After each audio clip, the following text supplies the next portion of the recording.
జయశంకర్ భూపాల్పల్లి జిల్లా Sirikonda మధురాచారి TRS party senior నాయకురాలు చింతల భారతమ్మ ఆధ్వర్యంలో కేసీఆర్ 72వ పుట్టినరోజు వేడుకలు జరుపుకున్నారు.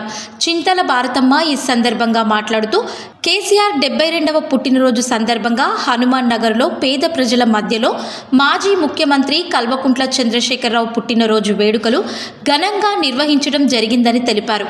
అనంతరం కేక్ కట్ చేసి సంబరాలు జరుపుకున్నారు.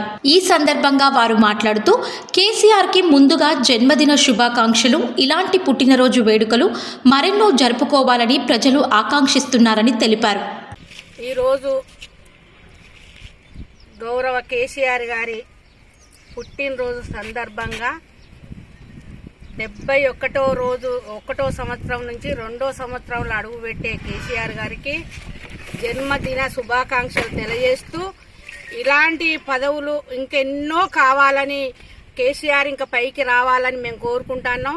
ఈ పేద ఇళ్ళల్లో, బడుగు బలహీన వర్గాలల్లో మేము కేక్ ఎందుకు కట్ చేసినాం అంటే, పాప వీళ్ళంతా పేదవాళ్ళు, తిండికి లేని వాళ్ళు, వాళ్ళని చూసుకుంటే బాగుంటుంది, కేసీఆర్ కూడా సంతోషపడతారని మేము ఆ లెక్కెంబడి మేము ఇక్కడ కట్ చేసుకోవడం జరిగింది. కేసీఆర్ ఇంకా ఇలాంటి జన్మదినాలు ఎన్నో చేసుకోవాలని మేము కోరుకుంటూ, ఇది సిరికొండ ఆధ్వర్యంలో భారతక్క టీఆర్ఎస్ సీనియర్ నాయకురాలు ఇక్కడ కేక్ కట్ చేసి శుభాకాంక్షలు తెలియజేస్తున్నది.